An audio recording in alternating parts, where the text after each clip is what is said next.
Assalamualaikum warahmatullahi wabarakatuh. Alhamdulillahirabbil alamin alladzi hadana li hadza wa ma kunna linahtadiya laula an hadanallah. Alhamdulillahirabbil alamin alladzi arsala rasulahu bil huda wa dinil haqq liyudhhirahu 'alad dini kullihi wa kafa billahi syahida. Asyhadu an la ilaha illallah wahdahu la syarikalah wa asyhadu anna Muhammadan abduhu wa rasuluh.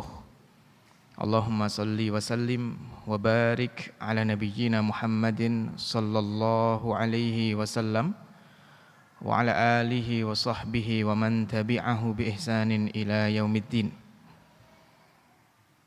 Rabbana hab lana min azwajina wa dhurriyyatina qurrata a'yun waj'alna lil muttaqina imama.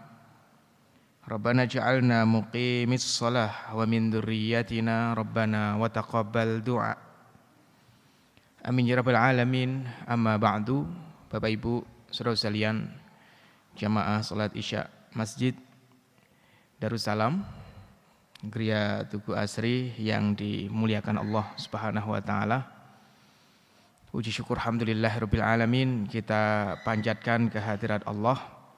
Malam hari ini kita diperjumpakan oleh Allah Subhanahu wa taala di tempat ini, di majelis ini untuk bersama-sama belajar menggali petunjuk Allah Subhanahu wa taala dan juga petunjuk kekasihnya Rasulullah Muhammad sallallahu alaihi wasallam, khususnya yang berkaitan dengan pendidikan keluarga. Dan ini semuanya perlu kita ikhtiarkan, menggali petunjuk dari Quran ataupun hadis yang berkaitan dengan pendidikan keluarga adalah sesuatu yang perlu kita ikhtiarkan.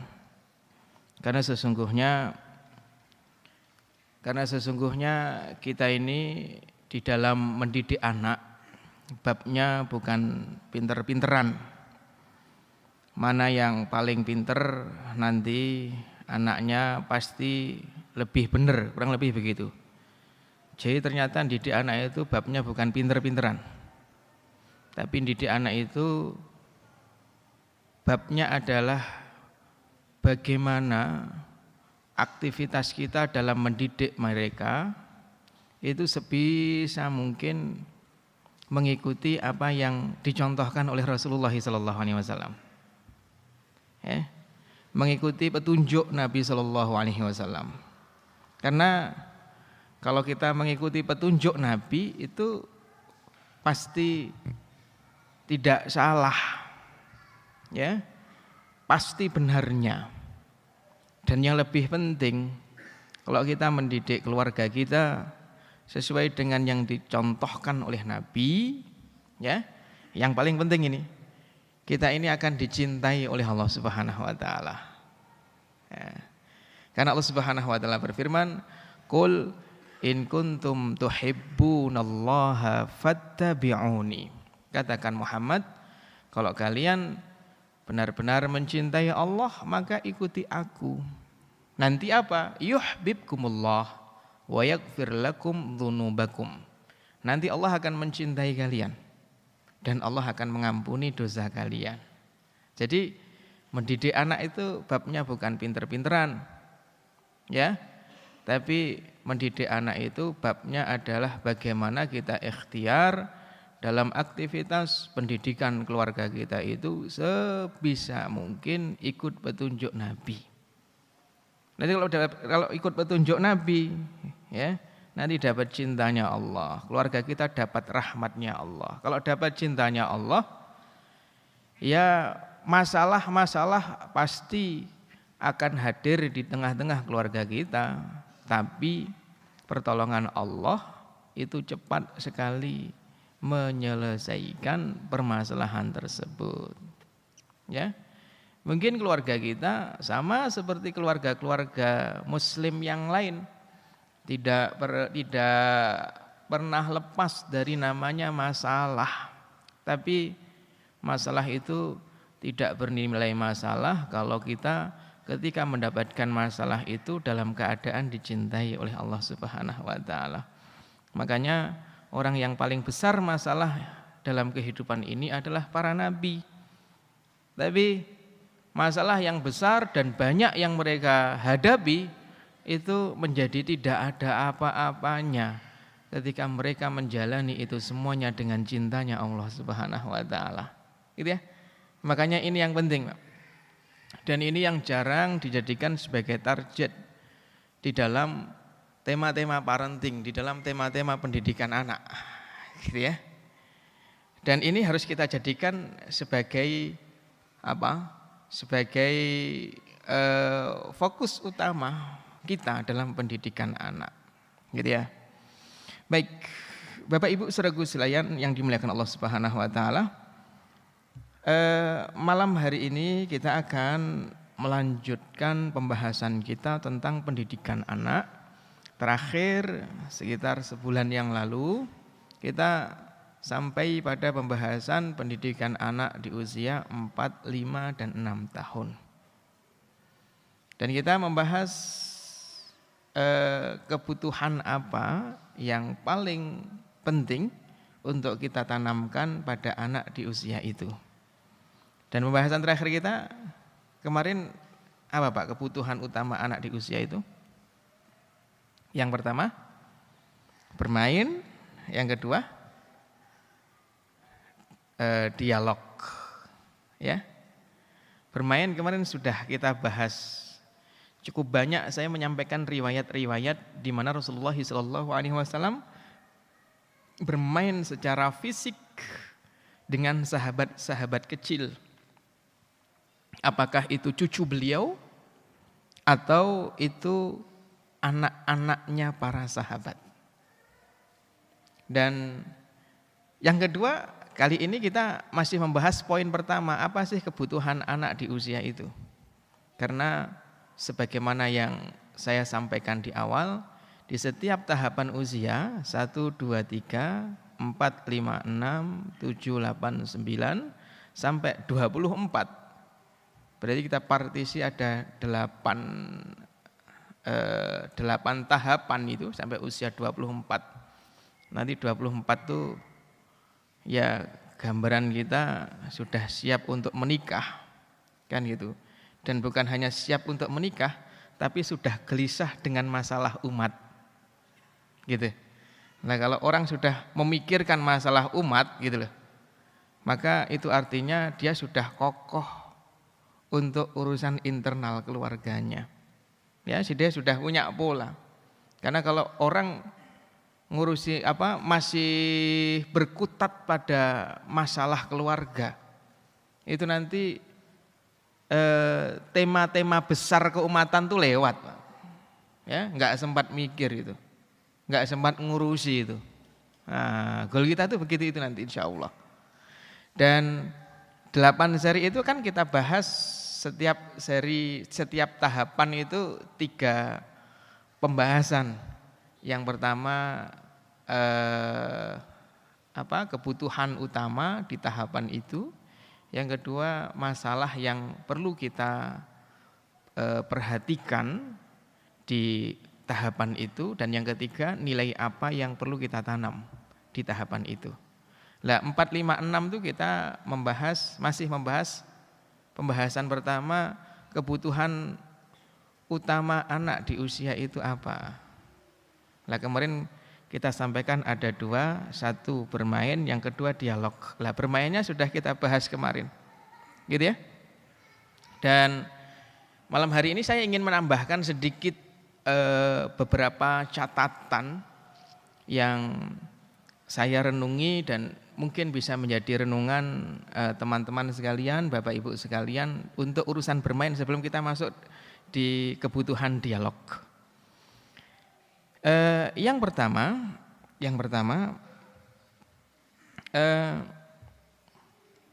dalam urusan bermain anak, saya menyampaikan bermain ya, dan tidak semua yang disebut mainan hari ini boleh kita sebut mainan.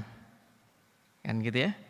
Tidak semua mainan itu ini permainan, ini permainan. Tidak semua mainan itu bisa kita kategorikan sebagai mainan. Mainan yang kita maksudkan di sini adalah mainan-mainan yang sifatnya fisik atau dalam bahasa lain melatih motorik kasar. Ya, motorik kasar anak. Karena kebutuhannya adalah aktivitas yang sangat banyak. Maka dalam urusan bermain, ya, dalam urusan bermain, makanya mohon maaf seperti gadget, kemudian game watch atau game-game online yang lain, maka itu tidak masuk dalam bermain yang saya maksud kita bahas di fase ini, bukan? Ya, bukan. Maka ada beberapa hal yang perlu kita perhatikan, Pak. Yang pertama, untuk urusan bermain ini sebisa mungkin kita tidak membuat batasan-batasan untuk bermainnya anak. Jadi kalau anak mau bermain itu bukan kita batasi tapi kita arahkan. Gitu ya. Bukan kita batasi tapi kita arahkan. Batasan itu bisa berarti batasan waktu. Mainnya sampai jam sekian aja ya. Nah, gitu. Batasan, Pak. Itu batasan. Dan jelas anak akan berpikir sekian menit itu terlalu cepat. Gitu. Sehingga tidak nyaman menikmatinya itu, gitu ya. Maka arahkan, ya. Bagaimana kita mengarahkan supaya anak waktunya belajar, waktunya sholat, waktunya mandi, gitu. Dan itu semua perlu kita dialogkan,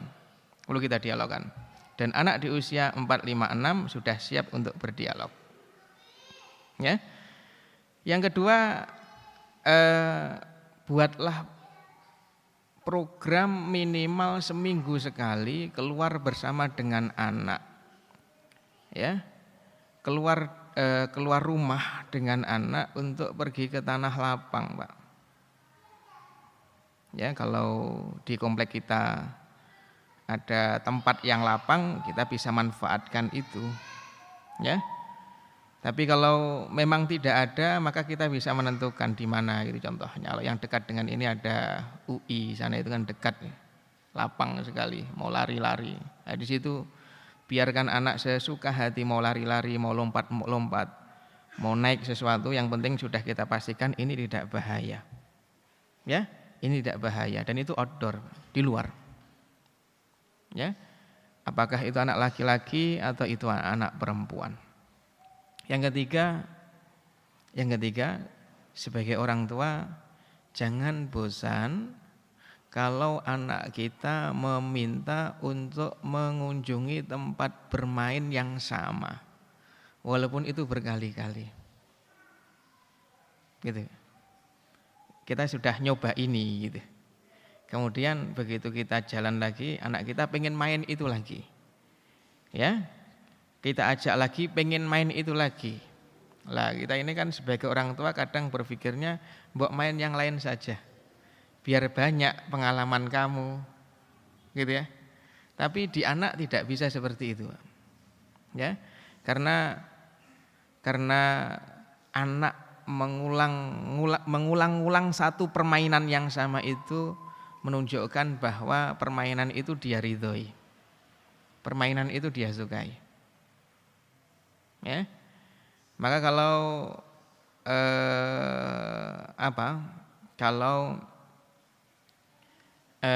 hari ini contohnya minta dibuatin apa biasanya, kalau layang-layang tuh udah nggak lazim di kita ini, apalagi di komplek. Kalau di kampung tuh masih lazim, Pak. Apa yang lazim, Pak, di sini nih? Kita buatkan apa itu, pesawat terbang lah gitu ya.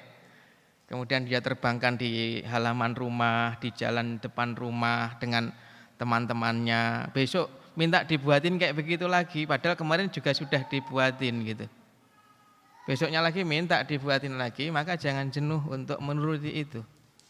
Karena pengulangan yang ia minta untuk satu permainan yang sama menunjukkan dia senang dan ridha terhadap permainan itu. Ya. Atau apa ya, jadi banyak hal itu yang permainan-permainan yang dibuat dari kertas yang bisa melibatkan fisik. Pesawat pun kan tidak satu model kan, ya. Ada banyak jenis pesawat yang bisa diterbangkan atau bisa dipakai mainan dengan tangan seperti ini. Dan itu pasti anak-anak akan lari-lari di halaman, di jalan untuk menangkap pesawat-pesawatan itu. Itu contohnya, Pak. Contohnya. Kemudian yang keempat, coba manfaatkan ini, Bu. Manfaatkan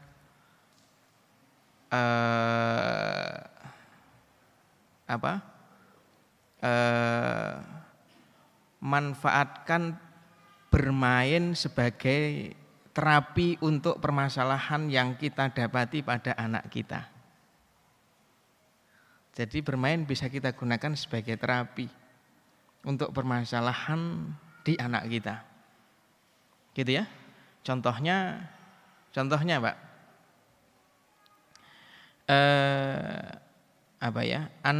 Anak itu ini, anak kita itu contohnya ananiah gitu. Jadi ananiah itu egoisnya sangat tinggi sekali. Ya namanya juga anak-anak. Tapi kan kita ingin mendidik, ya, agar bisa lebih baik. Maka coba ajak untuk main sepak bola atau main apapun yang itu sifatnya beregu, berkelompok. Yang di sana ada kerja tim, ya, ada kerjasama dengan teman-teman yang lain. Yang untuk sampai tujuan dia tidak bisa sendirian. Ya, dan permainan-permainan yang dilakukan oleh anak kita juga bisa kita gunakan untuk ngetes sedang ada masalah apa di hati anak kita itu. Ya. Kalau kita punya cucu sedang ada masalah apa di jiwa cucu kita itu. Contohnya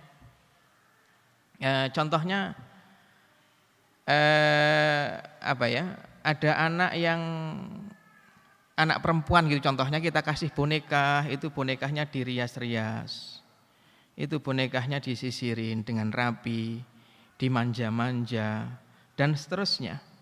Kenapa? Karena itu yang ia rasakan dan itu yang ia dapat dari ibunya. Ya.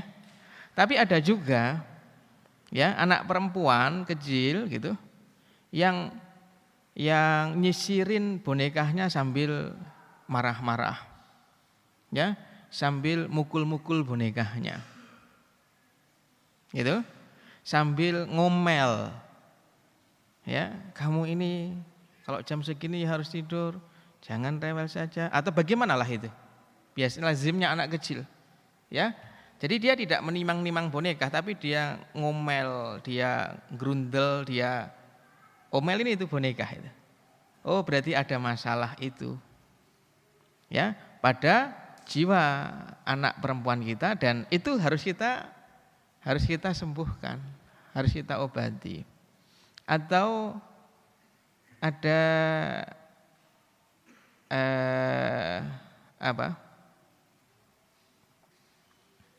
ada anak laki-laki itu contohnya dia ngambil sapu milik mamanya, kemudian sapunya dinaikin, Pak. Ya, sapunya dinaikin begitu, jalan-jalan gitu. Ya, kemudian sambil jalan dia tengok kiri kanan, sambil mulutnya mencoba untuk bersiul walaupun tidak keluar, gitu. Kenapa? Karena mendapati orang tuanya ketika mengendarai kendaraan seperti itu. Ya, mengendarai kendaraan seperti itu. Ya, ada juga satu lagi yang main mobil-mobilan, motor-motoran, tapi sambil jalan dia caci maki, contohnya keluar kalimat-kalimat kotor dari mulutnya. Gitu. Atau iya dia lewat temannya lagi main padahal tidak sedang main dengannya, tapi dia main sendiri. Tapi begitu lewat temannya dia tunjuk, dia ucapkan kalimat kotor. Atau ketemu boneka dia tunjuk, dia ucapkan kalimat kotor. Atau ketemu tiang dia tunjuk, dia ucapkan kalimat kotor. Atau ketemu benda apapun dia tunjuk, dia ungkapkan kalimat kotor. Karena melihat kita seperti itu. Ini namanya memanfaatkan permainan untuk apa? untuk mendeteksi sebenarnya apa yang sedang terjadi pada jiwa anak kita. Dan itu macam-macam, ya, dan itu macam-macam. Ya nanti ada yang mencoba untuk menggambar gambar yang indah, gitu ya, menggambar rumah, gitu. Kemudian digambar ada gambar orang dewasa dikasih jenggot, gitu. Kemudian ada gambar pakai jilbab dewasa. Kemudian ada gambar kecil 2. Ketika disuruh nunjuk, ini siapa? Oh ini kakak. Ini siapa? Ini adik. Oh ini adalah bunda. Yang ini contohnya itu. Contohnya ini adalah kakek. Ya, dia tidak mengatakan ini ayah itu. Kenapa? Karena ayahnya sering di luar. Gitu. Dan mamanya tidak mendekatkan sosok ayah itu pada sang anak. Contohnya begitu itu. Loh, ayah mana? Contohnya begitu. Ayah lagi di luar. Nah, hal-hal yang demikian itu berarti ada muskilah, ada fenomena, ada gejala dalam jiwa anak. Ya. Nah, kita harus memanfaatkan itu, Pak. Sehingga sosok ayah belum kuat pada diri anak, berarti harus kita kuatkan lagi. Ayahmu tuh begini dan seterusnya. Kan gitu. Karena kalau riwayat itu benar, karena ada 2 riwayat, Pak. Ya, Nabi Ibrahim itu kan ketika Nabi Ismail masih kecil, Nabi Ibrahim itu kan adanya di Palestina, Nabi Ismail adanya di Mekah. Walaupun ada riwayat yang mengatakan Nabi Ibrahim mengunjungi Nabi Ismail itu setiap sore dengan menggunakan buruk. Contohnya gitu. Tapi itu pun juga riwayat Israiliyat, la nusaddiq wa la nukadzib. Andai tidak seperti itu, kan gitu.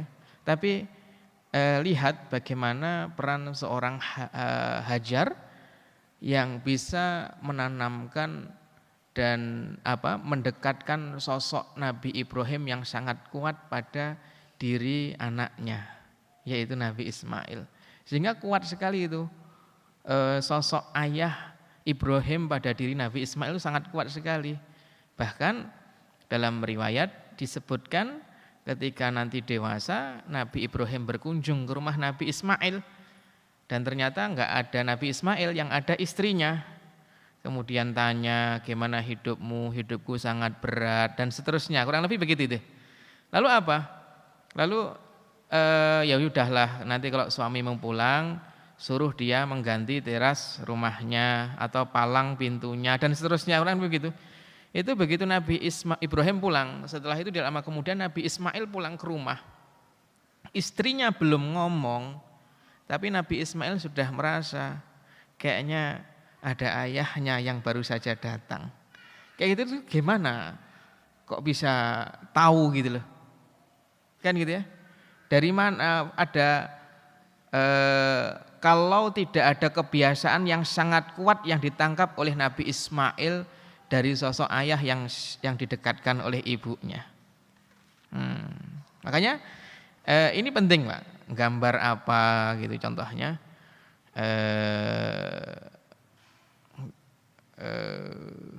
Gambar dia dengan temannya gitu. Contoh gitu. Lagi belajar di sekolah, tapi ada satu di sekolahnya dikasih nama satu semuanya gitu. Tapi kita tanya, temanmu di sekolah ada berapa, Nak? Ada 7. Loh, ini kamu gambarnya kok cuma 6 gitu. Yang enggak ada siapa gitu. Barangkali ada masalah. Ya, dalam jiwa anak kita dengan yang tidak digambar itu gitu. Pokoknya macam-macam, Pak. Jadi kita bisa memanfaatkan sebenarnya bermain itu untuk mendeteksi ada fenomena jiwa apa di dalam kejiwaan anak kita.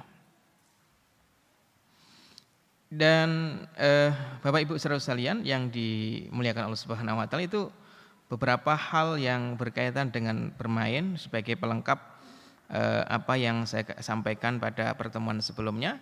Dan berikutnya kita akan membahas kebutuhan utama di anak usia 4, 5, dan 6 tahun selain bermain yaitu berdialog. Ya, berdialog. Bapak Ibu, saudara sekalian yang dimuliakan Allah Subhanahu wa taala, anak di usia ini terkadang menolak sebuah pemikiran yang itu sudah absolut, itu sudah saklek. Terkadang bukan menolak ya, terkadang mengucapkan sesuatu yang itu kalau kita lihat dengan kacamata akidah itu menyimpang gitu. Ya, kalau kita lihat dengan kacamata akidah itu menyimpang. Atau terkadang anak di usia 4, 5, dan 6 itu menyampaikan pertanyaan-pertanyaan kepada orang tuanya yang pertanyaan-pertanyaan itu tidak mudah dijawab oleh orang tuanya. Ya, karena terkadang pertanyaan yang ditanyakan itu sesuatu yang sudah jelas gitu. Dan menjelaskan sesuatu yang sudah jelas itu adalah pekerjaan yang paling sulit. Kalau sesuatu yang belum jelas ditanyakan, itu kita masih bisa bereksperimen. Tapi kalau sesuatu yang sudah jelas ditanyakan, itu tidak mudah untuk menjawabnya. Kan gitu ya? Macam-macam, mungkin bapak-bapak, ibu-ibu, saya yakin pernah merekam lah pertanyaan-pertanyaan yang yang unik dari putra-putrinya di usia ini yang kita tidak mudah untuk menjawabnya. Kan gitu. Contohnya di rumah kita punya kolam ikan. Kan itu. Kemudian anak kita bertanya, "Yah, ikan itu tidurnya kapan sih?" gitu. Kenapa? Karena malam hari ke toilet lewat kolam ikan, ikannya masih jalan-jalan. Atau punya ikan di akuarium itu contohnya. Jalan terus, tidak ada berhentinya itu. Berhenti sebentar, jalan lagi. Ikan tidurnya kapan sih gitu. Kayak gitu tuh gimana kita menjawabnya. Jadi kenapa dia bertanya seperti itu? Karena memang secara fitrah punya kebutuhan untuk berdialog. Ya, punya kebutuhan untuk berdialog. Kenapa? Karena setelah usia 6 tahun masuk usia 7 itu adalah usia siap menerima ilmu dengan serius. Nah, sebelum masuk usia menerima ilmu dengan baik, Allah siapkan 3 tahun sebelumnya itu anak punya kemampuan berdialog. Dan pengen tahunya itu tinggi. Ya, pengen tahunya itu tinggi. Atau pertanyaan-pertanyaan yang lain, contohnya adalah apa? Kalau kita di rumah punya binatang gitu contohnya,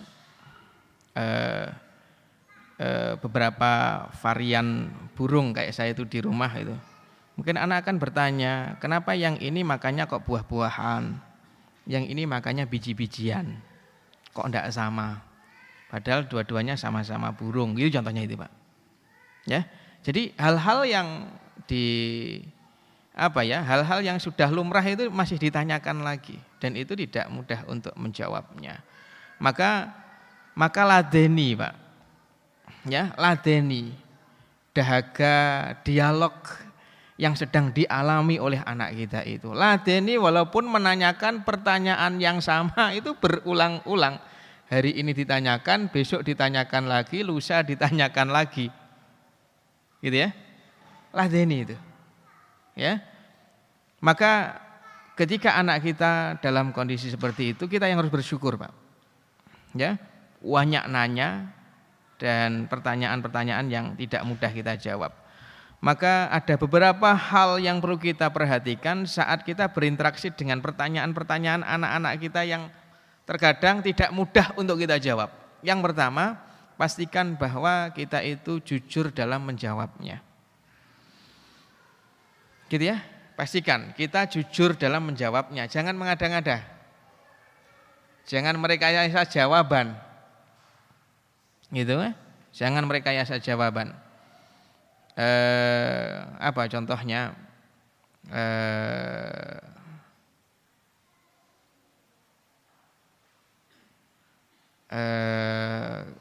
Gimana sih didik bayi lahir kan gitu ya. Kan gitu. Karena kita tidak punya ilmu atau ya tidak punya ilmu yang tepat untuk menyampaikan peristiwa ibu melahirkan yang sesuai dengan tingkatan akal anak gitu. Maka atau kita tidak telaten meladeni, akhirnya kita mengatakan ya keluar dari perut. Gitu Pak. Keluar dari perut jadi ibu itu merem, tiba-tiba dedek bayinya keluar, dibawa bidan atau dokter terus dipangku sama ibu. Contohnya atau apalah gitu. Kita harus jujur, kunu shadiqin, jujur dalam menjawab pertanyaan anak. Ya. Di rumah kita punya ayam yang sedang bertelur. Kemudian bundanya beli telur di toko. Dia mengatakan, "Bunda, kenapa telur yang dibeli di toko ini tidak menetas seperti telur yang ada di sarang ayam itu, yang ada di tarangan ayam?" Contohnya begitu, karena anak apa saja akan dia tanyakan. Gitu ya. Dan itu kadang tidak kita duga-duga pertanyaan-pertanyaan seperti itu. Maka kalau kita tidak tahu gitu, jangan merekayasa. Ya, jangan merekayasa. Nah, yang kedua dalam berinteraksi dengan pertanyaan-pertanyaan anak yang sulit itu bisa kita manfaatkan untuk mendekatkan anak terhadap sumbernya ilmu, yaitu buku. Ya. Jadi ketika contohnya anak bertanya tentang kapan ayam itu tidur, atau kenapa pesawat itu bisa terbang. Contohnya begitu. Kenapa kok bisa terbang? Gitu. Kadang kita mikir karena punya sayap gitu. Lah punya sayap kalau nggak ada mesinnya juga nggak bisa terbang. Karena punya mesin, ada mesin tapi tidak sesuai dengan dengan sistem penerbangan yang ada di pesawat juga nggak bisa terbang, karena motor juga punya mesin tapi nggak bisa terbang. Kan kita itu kalau mau menjawab sesuatu kan terlalu banyak yang harus kita hadirkan gitu loh. Nah akhirnya kita susah untuk menjawab kenapa pesawat itu bisa terbang. Kan gitu. Dan kenapa landingnya, take off-nya itu harus di bandara, tidak di depan rumah kita. Gitu contohnya kan macam-macam. Kenapa enggak turun di sini, karena anak lihatnya dari jauh itu kan kecil gitu. Maka ketika kita tidak menemukan jawabannya karena terlalu kompleks keilmuan yang tidak kita ketahui di otak kita, ya sudah, itu momentum untuk mendekatkan anak terhadap sumber ilmu, yaitu buku.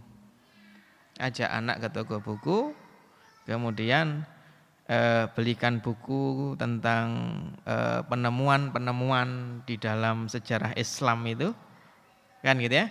Siapa yang menemukan pesawat terbang pertama kali, Abbas bin Firnas, bagaimana proses dia itu terinspirasi untuk membuat pesawat terbang dan seterusnya. Ceritakan itu, nanti dahaga dialognya itu akan terjawab. Ya, nggak tahu apa lagi beli buku, nggak tahu apa lagi beli buku, gitu ya. Ya memang harus mengeluarkan banyak uang, tapi tidak ada masalah karena pendidikan itu long life, seumur hidup. Ya, selama kita masih hidup maka wajib pendidikan anak itu. Ya, maka yang penting apa sih? Yang penting anak itu terbangun pola, kalau nggak ngerti buka buku, nggak ngerti buka buku, nggak ngerti buka buku. Itu loh pola yang ingin kita tanam di anak itu begitu itu. Ya. Sehingga pengetahuan anak kita itu dibangun di atas ilmu, bukan dibangun di atas dugaan. Kemudian berikutnya, saudara sekalian yang dimuliakan Allah Subhanahu wa taala, dalam urusan dialog dengan anak, yang perlu kita perhatikan yang ketiga adalah kalau anak kita tidak mengajak kita berdialog, maka balik kita yang mengajak anak kita untuk berdialog. Ya, saya menyampaikan usia 4, 5, 6 itu lazimnya anak apa saja ditanyakan. Gitu ya. Bahkan kita sudah buru-buru mau berangkat masih juga ditanya. Gitu. Padahal sudah mau terlambat itu penerbangan itu contohnya, mau ke bandara tapi anak kita masih nanya saja kapan pulang. Nanti kesananya pakai apa, sama siapa, dan seterusnya nanya gitu, kayak ibunya, karena ibunya suka nanya kalau kita mau kemana-mana. Akhirnya anaknya juga detail itu nanyanya, sampai mana ya gitu. Ini sedang di jalan, di jalannya di mana? Alhamdulillah, terima kasih Pak Edi. Di jalannya di mana? Oh, Cibubur yang mana? Itu contohnya, detail gitu. Karena apa? Melihat mamanya detail. Kalau nanyain ayahnya gitu lah. Nah itu layani aja Pak, layani aja. Ya. Karena kebutuhan. Karena kalau kita tidak mendapati anak kita begitu, tidak banyak nanya, tidak ngajak kita dialog, diam saja. Ada sesuatu yang nyeleneh itu bahkan ndak bergeming untuk itu tuh apa sih gitu lah. Ya. Padahal sesuatu itu nyeleneh, aneh gitu. Contohnya ada apa? Ada pokoknya sesuatu yang aneh lah, yang ndak biasa gitu. Belum pernah kita ajak ke kebun binatang, kita ajak ke kebun binatang, lihat gajah biasa, padahal belum pernah melihat gajah yang sesungguhnya gitu. Kok ndak ada keinginan tahu ini makanannya apa gitu loh. Atau kalau laki-laki berpikir ini gajah gede ini sama singa yang di sana tadi menang mana kalau berantem. Kadang kan gitu anak-anak itu. Apalagi anak laki-laki kalau berantem menang mana, menang-menangan gitu. Kok anak kita enggak punya ide untuk dialog seperti itu, maka kita sebagai orang tua yang harus balik bertanya. Ya, kita sebagai orang tua yang harus balik banyak bertanya supaya kemampuannya dalam mengungkapkan sesuatu, dalam mengungkapkan apapun itu terbangun, Pak. Ya, di rumah kita punya kolam ikan, di rumah kita punya akuarium, kita tanya kepada anak kita. Jadi ada akuarium yang sangat indah gitu loh. Apa itu Pak yang akuarium tapi didesain seperti di alamnya itu, aquascape itu contohnya sangat indah sekali gitu tuh. Tapi anak kita ngelihat tuh biasa gitu. Coba kita ajak duduk di samping akuarium agak lama, kita nanya, balik tanya gitu, kenapa ikan kok enggak tenggelam ya Dek, gitu. Ya kenapa ikan kok bisa bernafas ya di air gitu. Sedangkan kamu kalau keramas saja susah karena takut air masuk hidung, gitu contohnya. Jadi kita dekatkan itu Pak, kita pancing. Ya memang harus duduk, ya harus telaten, gitu.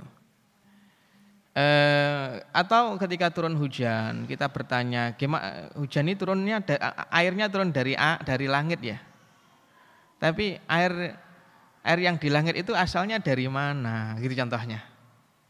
Ya, air dari langit itu asalnya dari mana? Karena belum ada imajinasi sama sekali tentang hujan itu bagaimana. Jadi kita tanya. Begitu dia tidak tahu, kita dekatkan dengan buku. Ini loh prosesnya ternyata begini. Dipancing, Pak, pancing. Atau ketika anak kita pakai baju apapun lah, dan kita ingin ngobrol tentang baju, maka atau kita pakai baju baru gitu contohnya, coba tanya kepada anak, gimana nak menurutmu baju abi, baju ayah pantas enggak? Gitu. Warnanya gimana? Jadi biar dia yang berimajinasi, enggak pantas tuh. Kenapa enggak pantas? Karena aku enggak dibelikan, itu contohnya. Jadi Bapak Ibu saudara sekalian yang dimuliakan Allah Subhanahu wa taala, pancing dia. Atau yang berikutnya yang keempat, Kalau kita banyak waktu di luar rumah, maka luangkan waktu tertentu untuk menghubungi anak kita dengan telepon. Ya, kita kadang ngobrolnya hanya dengan istri kita. Tapi coba kita minta, "Dek, mana kakak? Aku pengen ngobrol sama kakak." Gitu. Dah kangen nih sama kakak. Gitu contohnya itu. Itu nanti akan merasa spesial dan beda ngobrol dengan di telepon. Ya. Contohnya mamanya bilang, "Ini ayahmu pengen ngomong sama kamu." Itu beda, Pak. Beda. Gitu ya. Ada rasa keberadaannya di tengah keluarga itu diperhatikan, dihargai, tidak dianggap seperti angin lalu, gitu loh. Jadi ajak anak untuk ngobrol. Karena begini, Bapak Ibu yang dimuliakan Allah Subhanahu wa taala, begitu kita mengkaji sejarah hidup Nabi Muhammad, maka Masya Allah Rasulullah Muhammad SAW itu menurut sebagian riwayat itu dibelah dadanya itu di usia 2 tahun 4 bulan. Tapi dalam riwayat yang lain dibelah dadanya di usia 4 tahun, Pak. Ya. Dibelah dadanya itu di usia 4 tahun. Dan saya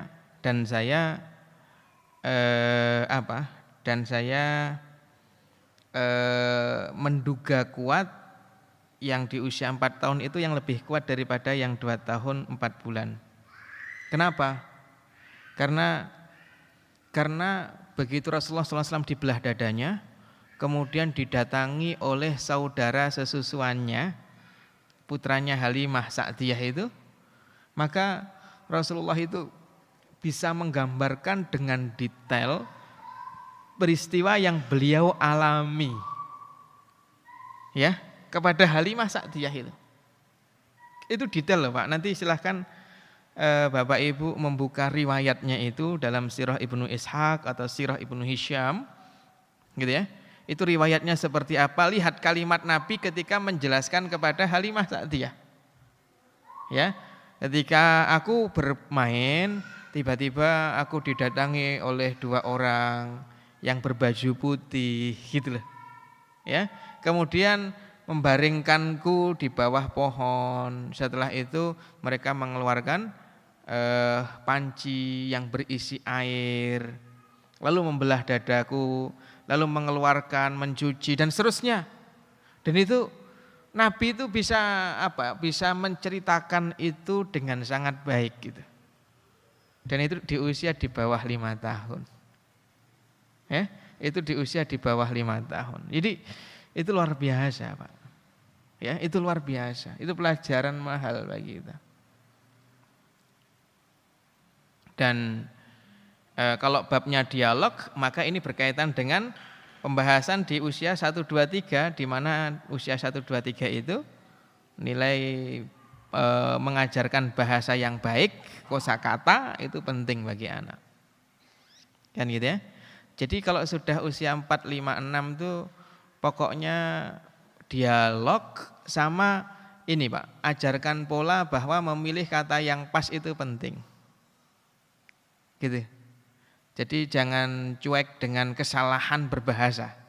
Supaya terbangun pola di otak anak kita bahwa memilih kata itu juga sangat penting sekali dalam mengungkapkan sesuatu. Ya. Ini aku rubah jadi ini gitu. Lihat Mi, ini kertas aku rubah jadi pesawat gitu contohnya. Bukan dirubah, nak, rubah itu binatang. Tapi diubah. Gitu contohnya. Bukan merubah.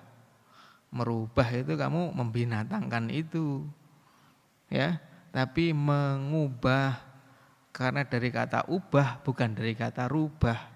Kalau rubah itu binatang. Kalau kita ceritain gitu saja, nanti pengen ngomong itu mikir lagi, Pak. Gitu ya. Oh, berarti apa? Dengan begitu anak akan berpikir, oh milih bahasa itu penting, milih kata itu penting gitu. Karena ternyata Nabi itu tinggal di lingkungan yang seperti itu. Quraisy itu begitu itu, Pak. Ya. Makanya Quraisy itu sampai punya pasar tahunan itu. Ada 3 pasar, pasar Uqad, Dzulmajaz dan Majannah itu. 3 pasar itu bukanya setahun sekali di bulan Syawal, Dzulqa'dah, Dzulhijjah. Ya, Syawal, Uqad, Dzulqa'dah, Dzulmajaz, Dzulhijjah, Majannah gitu contohnya. Dan di pasar itu semua orang Arab dari manapun yang pinter-pinter bahasa itu kumpul. Ya, karena tidak hanya transaksi barang di situ, tapi juga pasar budaya di situ itu. Ya. Jadi kalau idenya tentang pasar budaya itu Quraisy sudah melakukan itu setahun sekali. Pasar Uqad, Dzulmajaz sama Majannah itu pasar budaya, Pak. Ya, di sana didirikan tenda-tenda. Kemudian penyair-penyair datang menyampaikan syair-syairnya. Lah disitulah orang-orang Quraisy itu memilih kalimat-kalimat baru yang indah, Pak, untuk dijadikan sebagai kosakata. Makanya Quraisy itu sangat kaya dengan kosakata. Loh, Nabi hidup di lingkungan yang kayak begitu itu. Ya, di lingkungan yang kayak begitu itu. Makanya Nabi faham gitu loh. Ya, Nabi faham kabilah ini gaya bahasanya begini, pilihan katanya begini, kabilah ini begini, kabilah ini. Nabi faham, Pak. Sehingga ketika didatangi oleh Jibril, kemudian Jibril mengatakan, wahai Rasulullah, sesungguhnya Allah menyuruhmu untuk membacakan Al-Quran dengan 1 huruf. Nabi mengatakan, ya, Nabi mengatakan bahwa menyampaikan keberatannya kalau Quran cuma dibaca dengan 1 huruf, Pak. Akhirnya sampaikan kepada Allah, ya, untuk ditambah lagi. Jibril datang, Allah menyuruhmu untuk membacakan Quran kepada umatmu dengan 2 huruf. Nabi mengatakan, masih ditawar lagi sama Nabi. Kenapa? Karena Nabi faham bahasa, Pak. Jadi dalam mengucapkan 1 kata, yakul gitu contohnya, yakulu makan itu 1 kabilah dengan kabilah yang lain berbeda-beda. Gitu. Dan Nabi faham karena Nabi dari kecil sudah luar biasa hidup di tengah masyarakat yang pilihan bahasanya itu luar biasa. Gitu. Sampai Jibril datang 7 kali dan terakhir ya Allah menyuruhmu untuk membacakan Quran dengan 7 huruf. Nanti para ulama membahas 7 huruf itu artinya 7 itu angka antara 6 dan 8 atau 7 itu bilangan tak terbatas. Kan gitu. Kita kalau pusing suka bilang pusing 7 keliling. Padahal muternya belum tentu 7 kali. Gitu. Saking banyaknya gitu ya. Saking banyaknya.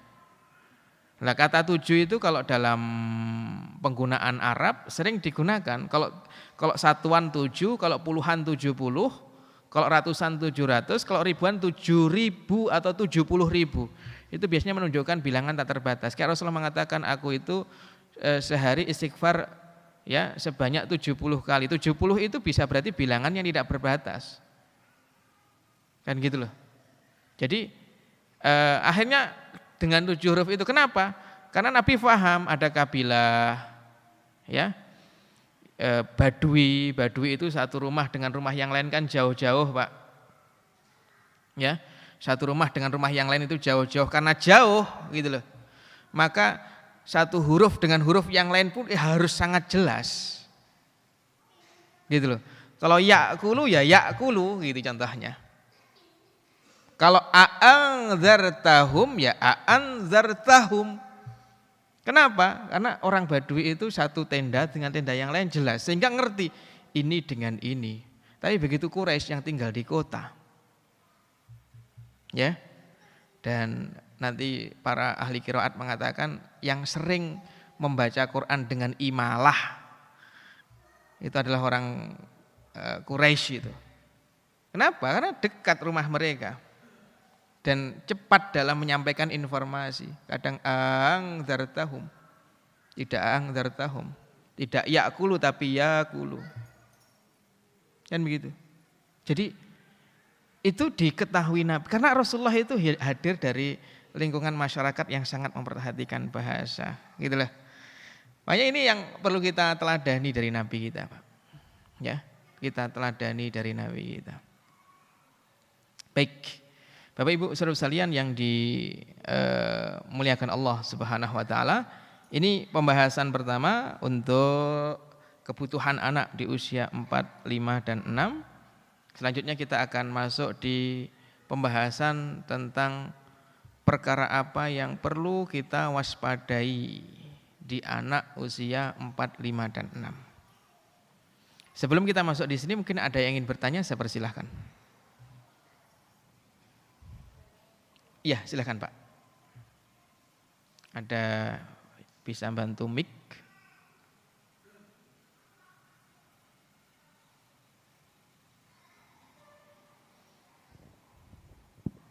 Assalamualaikum warahmatullahi wabarakatuh. Waalaikumsalam warahmatullahi wabarakatuh.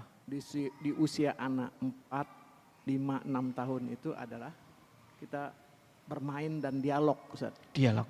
Nah, masalahnya sekarang sistem pendidikan kita anak 4, 5 tahun yang sedang kondisi dalam masa TK itu sudah diajarkan hitung-hitungan, udah diajarkan mikir gitu.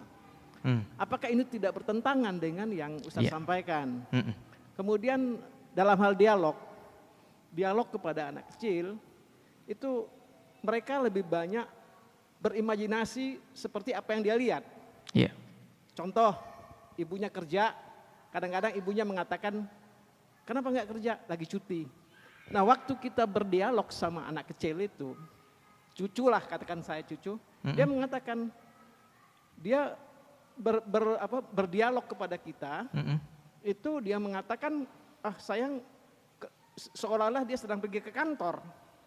Saya hari ini nggak ngantor, kenapa? Kita tanya, lagi cuti. Terus datang lagi rasanya, cutinya berapa hari? Seminggu, dia bilang. Jadi kalau adik cuti seminggu, kerjaannya nanti numpuk. Kita bilang begitu kan, dialog begitu. Iya. Dia kembali tanya, numpuk itu apa? Iya. Itu yang jadi satu ya, itu yang saya hadapi. Kemudian lagi kalau kita lihat seperti keberadaan Nabi Ismail yang Ustadz contohkan tadi dengan kedatangan ayahnya, dia tahu apakah itu bukan karena wahyu? Karena kalau sudah jarang ketemu itu rasanya itu sudah jauh gitu. Ya kan? Jadi untuk jenis-jenis itu apakah wahyu dan apakah itu kita akan bertemu dengan yang begitu tanpa wahyu gitu. Ya. Terima kasih. Assalamualaikum warahmatullahi wabarakatuh. Waalaikumsalam warahmatullahi wabarakatuh. Baik, yang pertama tadi tentang dialog dengan cucunya tadi ya Pak ya. Karena memang dialog dengan anak kadang apa Pak? Anak itu mengejar terus apa yang kita sampaikan dan terkadang terkendala bahwa kosakata yang kita sampaikan itu belum masuk gitu, belum difahami dengan baik gitu oleh anak, dan memang kebutuhannya adalah imajinasi itu gitu Pak. Gitu ya. Sehingga kemarin saya menyampaikan itu bagaimana Nabi Muhammad memilihkan kalimat yang pas untuk Abu Umair ketika main burung itu, ketika burungnya mati itu. Jadi kalimatnya pendek, kemudian Abu Umair itu faham dan seterusnya. Dan ketika contohnya yang tadi Bapak sampaikan, Masya Allah itu memang cucu yang pintar Pak, insya Allah. Begitu nggak ngerti numpuk itu apa, memang kita yang perlu menyederhanakan itu Pak. Gitu. Jangankan usia 4 tahun atau 5 tahun, bahkan 7 tahun pun ketika masih ada kosakata yang lewat dan kita menyampaikan itu kadang definisi kalimat kata yang kita sampaikan itu saja anak kita belum paham, akhirnya kita masih harus mendudukkan ulang. Dan disitulah memang dibutuhkannya ketelatenan untuk mendampingi mereka dalam berdialog dan berimajinasi. Yang sebelumnya tadi berbicara di anak usia 4, 5, 6 yang banyak diajarkan ini ya Pak ya, berhitung dan iya gitu. Nah nanti Bapak Ibu yang dimuliakan Allah Subhanahu wa taala, kalau belum usia 5 tahun ya jangan buru-buru memasukkan anak ke sekolah. Ya. Karena kebutuhannya adalah kasih sayang, pelukan, obrolan dengan bapak dan ibunya lebih tinggi daripada kebutuhan yang lain. Gitu. Masalah nanti anak saya terlambat, yang lain sudah pada bisa 5 kali 5, 25, 10 tambah 2, 12 dan seterusnya di usia 4 tahun, 4 tahun setengah gitu, anak saya belum bisa. Tidak ada masalah. Karena tidak bisanya itu bisa dia pelajari dengan cepat di usia 7 tahun nanti. Tapi hilangnya kasih sayang di usia sampai 6 tahun susah untuk ditambal sulam setelah lewat 6 tahun. Gitu ya. Makanya jangan tergesa-gesa untuk mengajarkan yang seperti itu. Kalau sifatnya sangat dasar sekali dan anak pengen tahu gitu tentang berhitung dan memang anak pengen tahu gitu. Hal mendasar contohnya 1, 2, 3, oh ada 3 mobil di rumah kakek, itu contohnya. Enggak ada masalah. 1, 2, 3 karena dia bisa menghitung itu. Hal yang sangat dasar karena itu juga dibutuhkan oleh anak kita. Tapi kalau sudah yang apa bahasanya kalibataku dan seterusnya itu, saya pikir sampai usia 5 tahun itu kebutuhannya utamanya belum itu. Ya, belum itu. Makanya ini yang nanti akan membuat kita itu tenang, santai gitu. Orang-orang contohnya sudah mengajarkan hal-hal yang sifatnya logik kepada anak gitu. Padahal anak sampai usia 6 tahun belum membutuhkan sentuhan logik itu. Lebih membutuhkan sentuhan hati. Ya, nurani, fitrah. Kenapa? Nanti begitu sudah remaja, kalau sentuhan nuraninya, sentuhan hatinya itu kuat, bukan sentuhan logika. Gitu Pak. Maka ketika anak melakukan kesalahan, nanti hatinya akan menjadi hakim sebelum orang tuanya. Ya, jiwanya akan menjadi hakim dia, akan menghakimi dia sendiri, gitu loh. Sebelum dia diinterogasi oleh orang tuanya.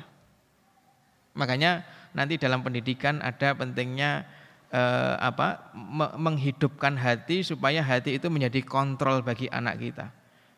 Ya, kalau dalam bahasa Qur'annya nafsun lawamah wala uqsimu bin nafsil lawamah, jiwa yang mencaci maki pemiliknya. Kenapa? Karena pemiliknya melakukan kesalahan. Karena sentuhan jiwanya itu kuat, Pak. Gitu loh. Dari orang tuanya sampai usia 6 tahun, belum logikanya. Logikanya gampang, Pak. Gitu ya. Logikanya gampang. Maka nanti ketika remaja, gitu ya, itu ketika melakukan kesalahan, hatinya sudah menghukum dia sebelum lingkungannya. Gitu. Sehingga terkadang kita ingatkan sedikit, kamu tidak takut ini. Kita sudah remaja Pak, karena hatinya hidup.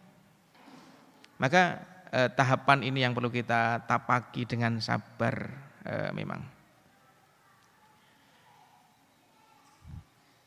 Kemudian yang ketiga terakhir tadi, nama Ismail dengan, itu bahasanya anasa Pak. Anasa itu apa ya kalau jadi gini, kayak anasa itu tuh mengetahui sesuatu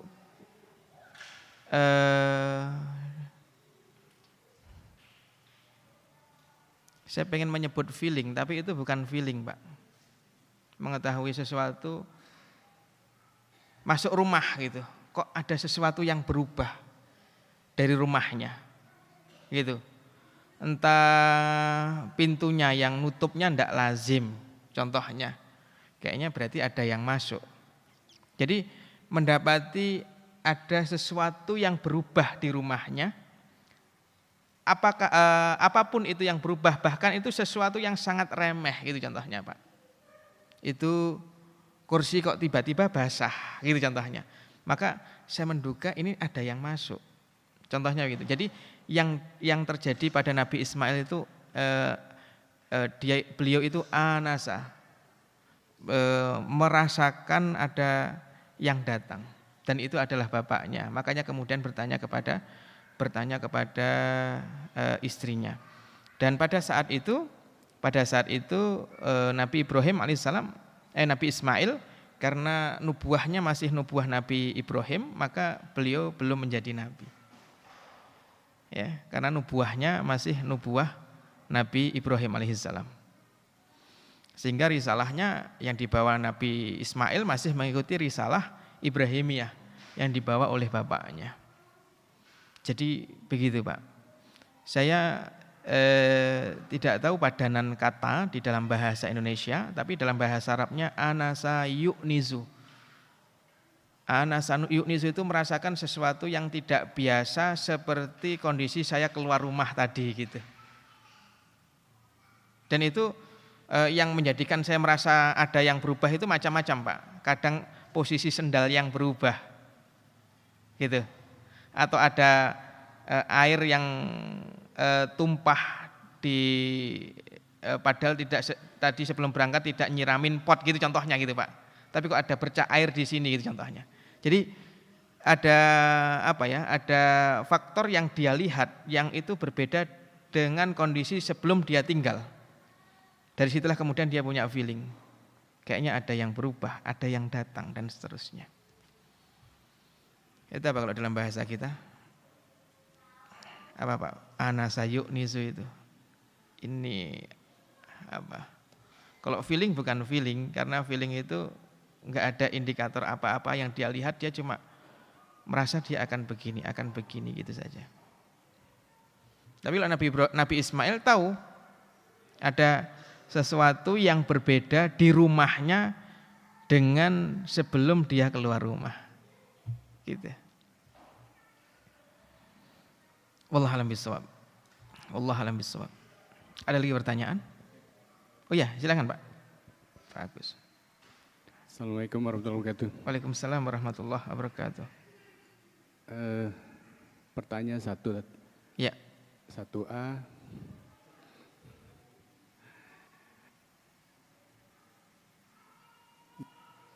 Menunda jawaban ke anak.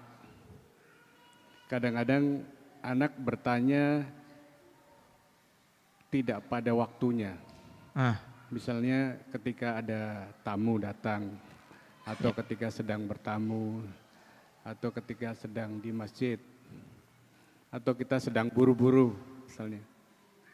Nah, asalnya bagaimana mendelay jawaban? Boleh dikatakan, nak maaf, saya sedang, ayah lagi buru-buru. Bolehkah ayah jawab nanti ketika pulang misalnya? Itu yang 1A. Yang 1B-nya,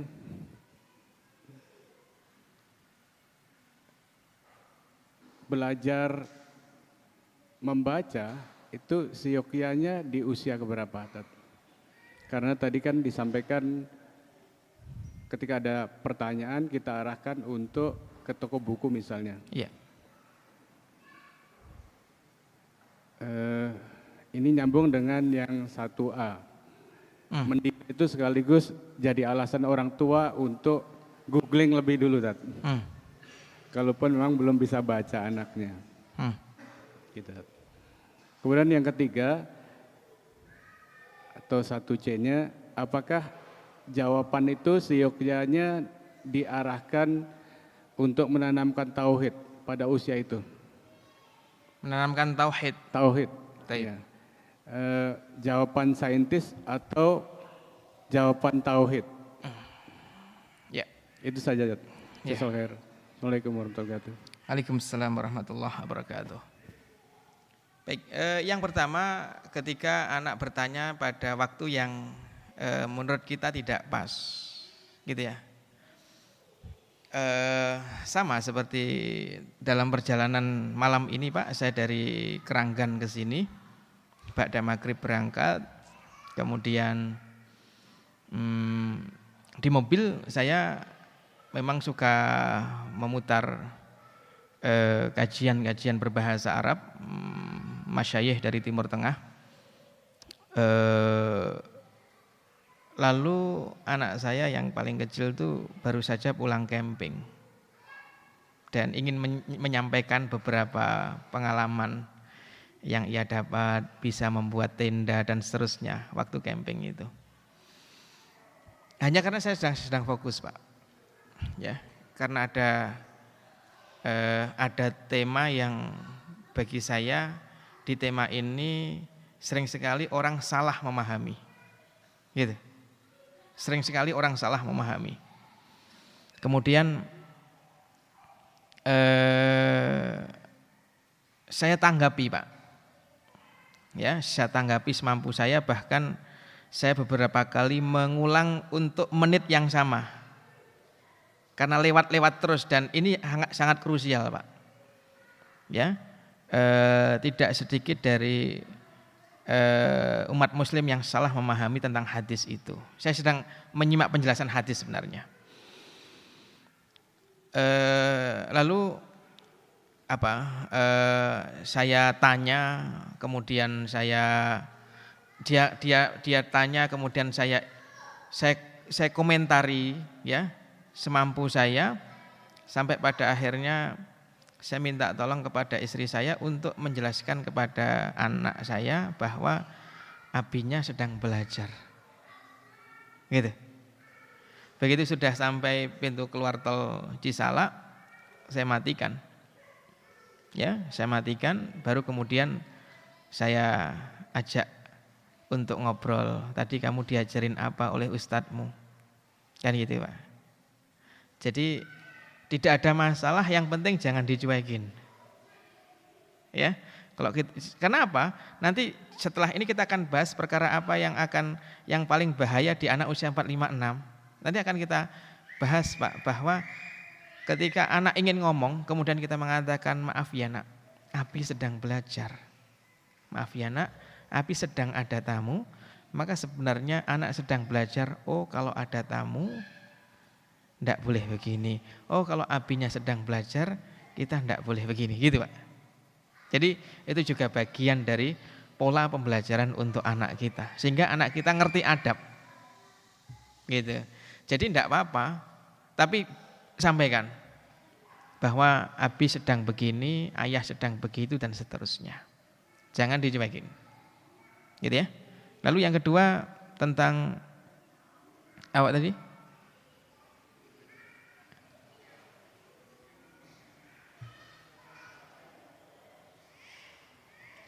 menyampaikan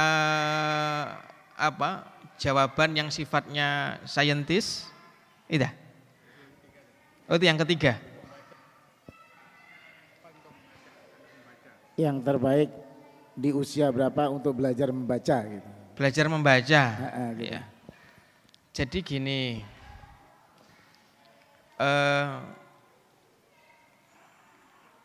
beda antara belajar membaca dengan belajar gemar membaca,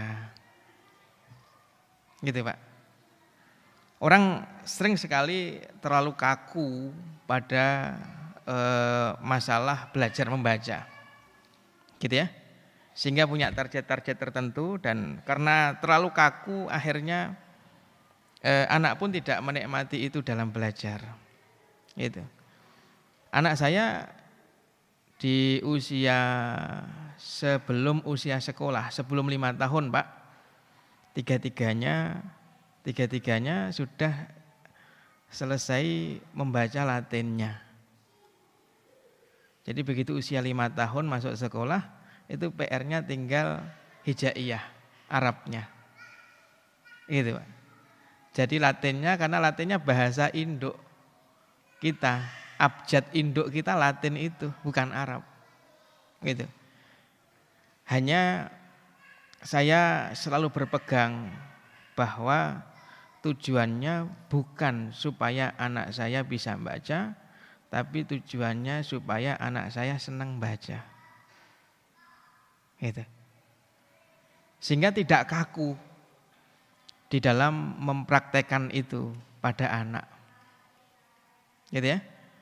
Tidak kaku dalam mengajarkan abjad-abjad itu pada anak. Jadi tidak ada masalah mengajarkan di usia 4 tahun. Karena hari ini ya banyak metode yang bisa dicoba untuk mengajarkan membaca kepada anak yang menyenangkan itu. Dan kita bisa mencoba itu. 4 tahun bisa kita coba, Pak. Gitu. Tapi ya babnya bukan target selesai ini di usia enggak, tapi babnya adalah dia senang dalam proses belajar itu. Karena belajar itu adalah prosesnya seumur hidup, Pak. Saya sering menyampaikan di beberapa forum. Contohnya kalau saya dapat kabar nilai matematika anak saya gitu contohnya, itu 6, 5, 4 dan seterusnya itu. Gitu contohnya, Pak. Begitu saya dapat berita begitu itu, yang saya analisa, yang saya pikirkan adalah anak saya ini tidak tahu matematika atau anak saya itu senang dengan matematika tapi belum tahu matematika. Gitu tuh, Pak. Tujuan saya senang, bukan sekedar tahu. Gitu, karena ada anak yang pinter matematika, tapi kalau hari itu ada pelajaran matematika, rasanya bosen hari itu, Pak. Gitu loh. Kalau hari itu ada pelajaran matematika, apalagi di sekolah umum itu kan dalam sepekan matematika terus diajarkan sekian kali kan, sekian jam hissah kan gitu. Nah itu ada anak, dia bisa menjawab, dia ngerti. Tapi kalau hari itu ada pelajaran matematika itu membosankan hari itu, Pak. Lah, bukan itu yang saya inginkan. Gitu ya.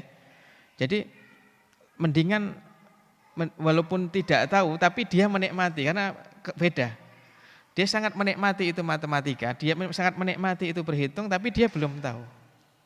Cuma begitu sudah kita kasih tahu senangnya minta ampun. Wah, ada rumus yang cepat begini loh, Nduk. Ya Nak. Ini hari ini kan banyak smart solution itu, Pak, untuk menghitung matematika biar cepat itu bagaimana gitu loh. Begitu kita kasih tahu, gitu ya Bi ya, seneng banget gitu, Pak. Lah, yang saya cari senangnya itu loh, Pak. Orientasi saya senangnya itu, bukan sekedar bisanya. Termasuk di urusan membaca tadi itu ya.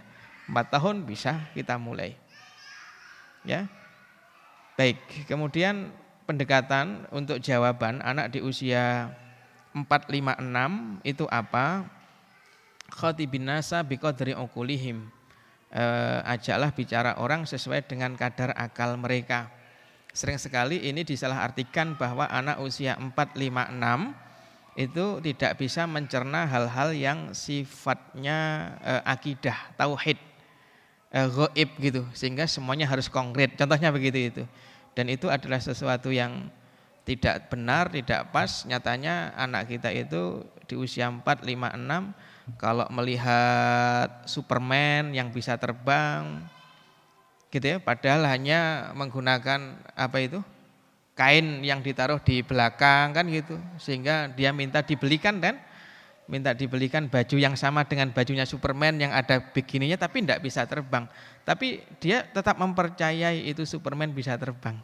Contohnya begitu. Itu kan perkara yang sebenarnya ghaib. Gitu loh. Tapi dipercayai oleh anak kita bahwa dia bisa terbang, tapi bisa terbangnya itu ghaib gitu. Jadi ada kekuatan-kekuatan ghaib yang menjadikan Superman itu bisa terbang dan itu dipercaya oleh anak usia segitu itu. Ini bisa mukul dari jauh, musuhnya dari jauh langsung mati. Anak kita percaya saja bahwa dia punya kekuatan yang tidak nampak. Gitu loh. Sehingga nanti di usia 7, 8, 9 saya akan membahas itu adalah usia di mana anak kita sangat religius, maka jawaban-jawaban yang sifatnya pendekatan ketauhidan, akidah dan seterusnya itu sangat masuk di situ itu. Adapun usia 4, 5, 6 tergantung data kita yang kita miliki apa. Kalau pendekatannya ketuhanan gitu contohnya, sampaikan saja sesuai dengan kadar anak kita. Kan gitu. Kok hujan bisa turun dari atas ya Bi ya? Iya, karena yang menurunkan Allah gitu. Itu yang menurunkan Allah. Itu kan jawaban jawaban tidak saintis itu. Kalau saintis itu bukan begitu gitu. Ya, padahal itu juga saintis kalau kita mendudukkan saintis itu apa gitu loh. Nah, tapi kalau kita punya data, iya nak itu ada air panas, kena panas, menguap, kemudian menggumpal jadi dan seterusnya gitu. Coba tuh. Oh, mamamu lagi masak air tuh di belakang, lah lihat tuh tutupnya, itu air pada nempel di atas semuanya. Gitu contohnya gitu Pak. Kita juga bisa sesimpel itu. Jadi mau pakai jawaban ini atau jawaban itu nggak ada masalah. Gitu ya. Tapi kalau kita pakai pendekatan agama, jangan kecewa kalau anak kita responnya biasa. Pakai jawaban saintis juga jangan kecewa kalau anak kita responnya enggak wah gitu, enggak gitu loh. Biasa saja, jangan kecewa Pak. Karena memang dia bertanya hanya sekedar bertanya saja, bahkan jawaban tidak sesuai dengan pertanyaannya pun, yang penting nyerempet gitu aja. Itu sudah memuaskan anak kita. Nanti usia 7, 8, 9 nanti akan kita bahas di mana anak di usia itu punya kekuatan religius yang sangat tinggi, yang kalau kita ajak ngomong dengan sudut pandang, kalau hari ini orang mengatakan sufistik begitu itu, dia akan terima itu Pak. Dia akan fahami itu. Begitu ya. Nah, wallahu a'lam bishawab. Baik. Satu lagi sebagai penutup.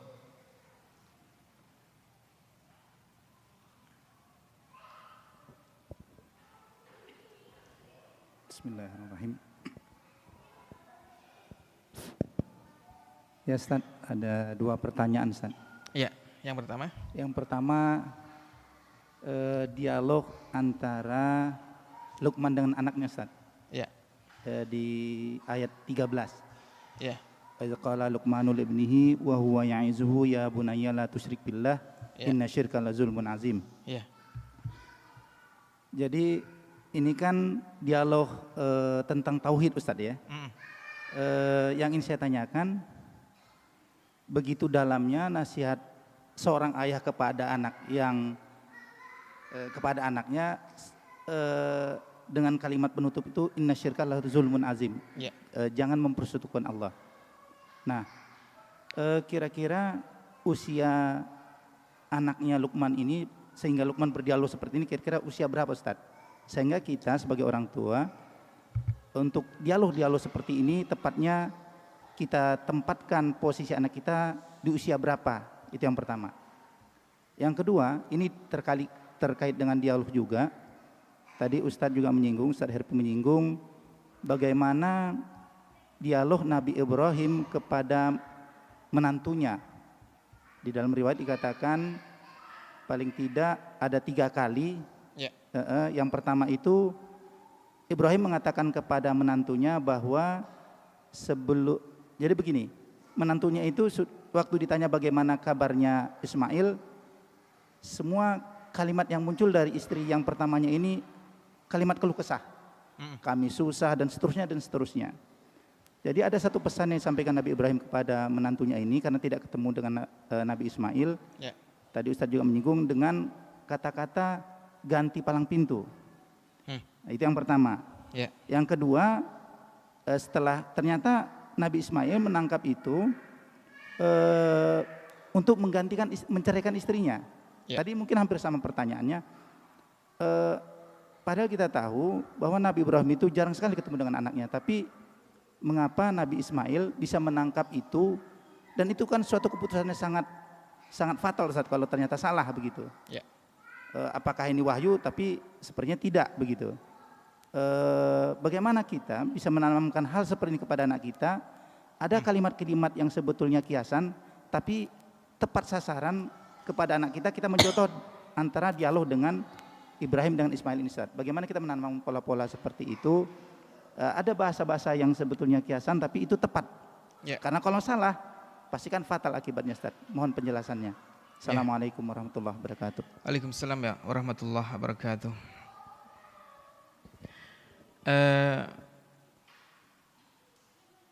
Yang pertama tentang usia anaknya Luqman itu ya.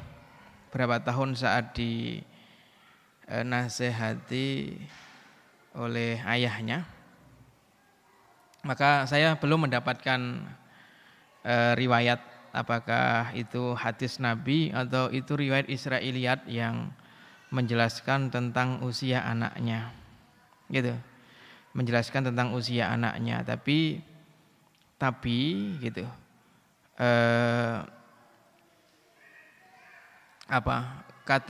Karena kata ya bunayya itu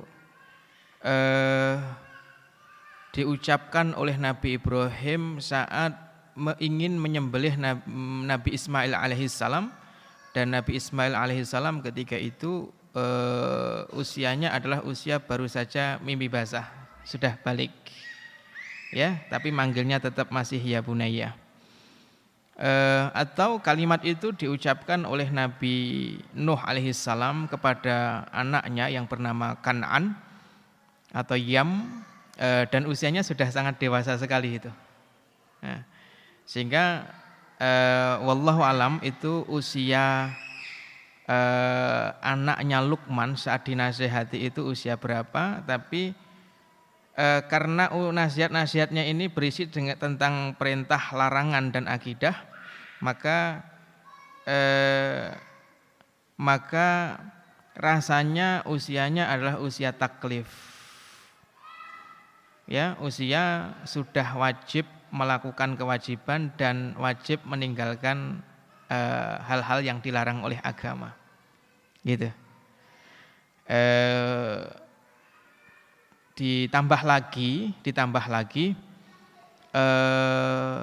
analogi yang dibuat oleh Luqman itu adalah analogi yang bisa dicerna oleh orang yang sudah berakal.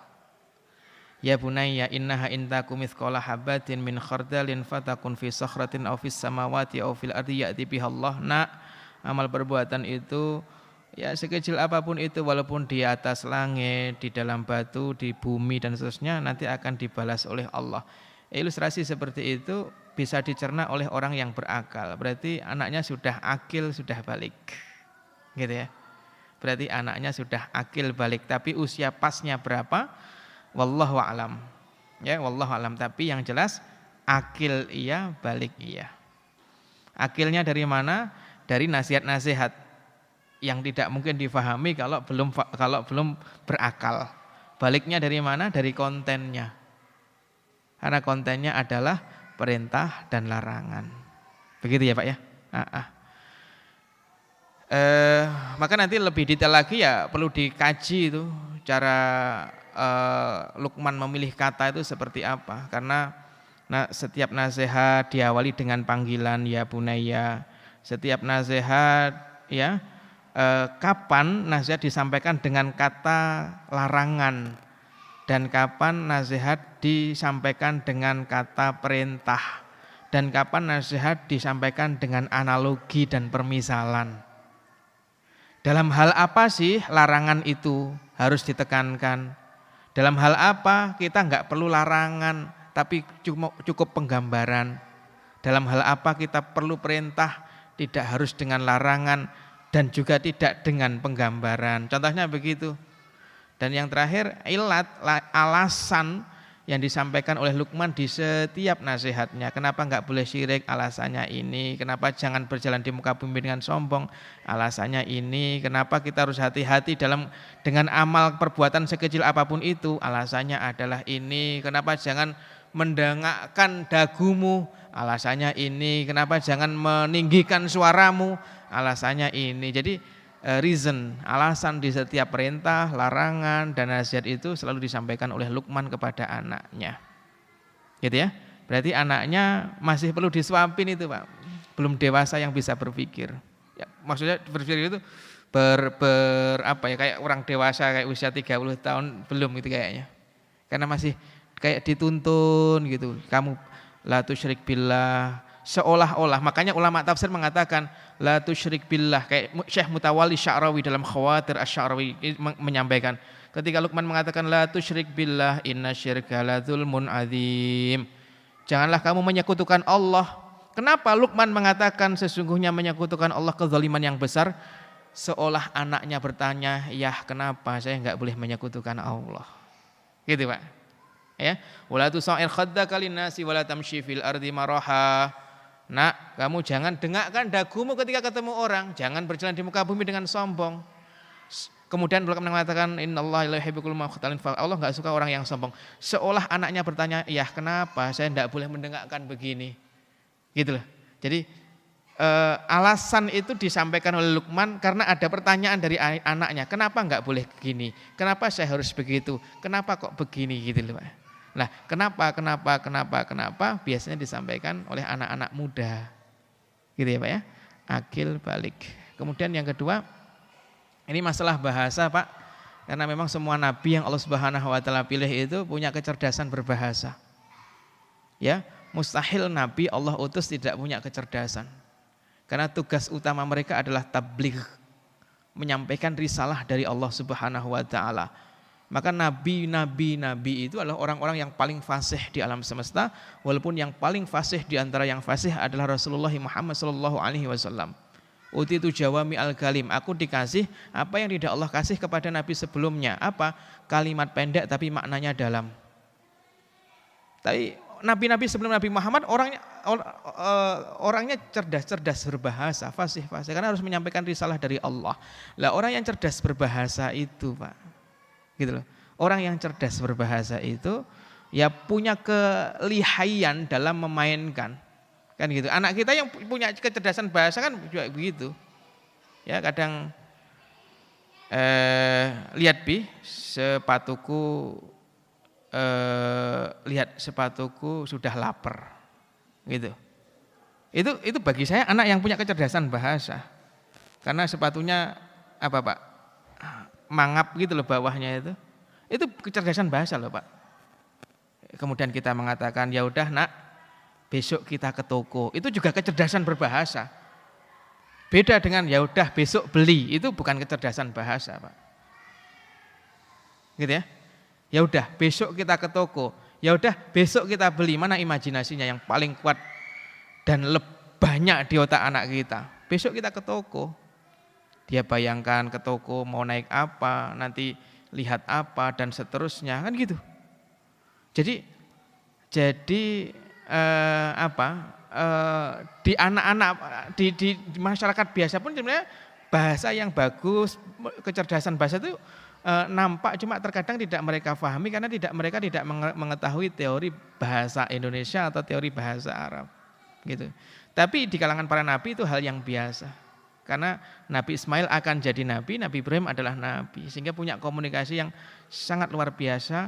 Makanya nanti Rasulullah Muhammad SAW contohnya ketika menyebutkan sesuatu itu, yang menyebutkan sesuatu terkadang menggunakan majaz, kiasan. Contohnya Rasulullah SAW mengatakan bahwa wanita itu tercipta dari tulang rusuk yang bengkok. Itu kan majaz, bukan hakiki. Karena kalau hakiki hilang rusuk kita, kan itu.